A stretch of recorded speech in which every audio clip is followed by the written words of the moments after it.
বাংলার মানুষ তৃণমূলকে কেন ভোট দেবে? একদম পরিষ্কার হিসাব। তারা 15 বছর শাসনে কি করেছে? ডবল ডবল চাকরি দেবে বলেছে, হয়েছে চাকরি? হয়নি। সিঙ্গেল চাকরিও দিতে পারেনি, উল্টে চাকরি খেয়েছে তারা। বাংলায় একটা ইন্ডাস্ট্রি 15 বছরে এসেছে? কোনো নাম করা ইন্ডাস্ট্রি আসেনি। তাহলে কেন ভোট দেবেন তাদেরকে? মহিলারা সুরক্ষিত আছে? নেই।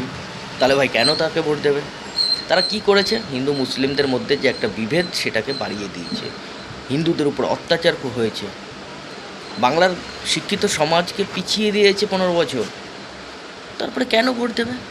পরিষ্কার হিসাব বাংলার মানুষ। পদ্মফুল চেনে ভোট দিন, বিজেপিকে জেতান, বাংলায় পরিবর্তন আনুন। এক সরকারকে, এমন সরকারকে রাখা উচিত নয় যে সরকার উন্নয়নই করেনি, মানুষের কোনো কাজে আসেনি। তাহলে সেই সরকারকে কেন আরও 5টা বছর দিয়ে তাকে 20-20 বছর বাংলাকে পিছিয়ে নেবেন? এই ভুল করবেন না। বিজেপিকে ভোট দিন।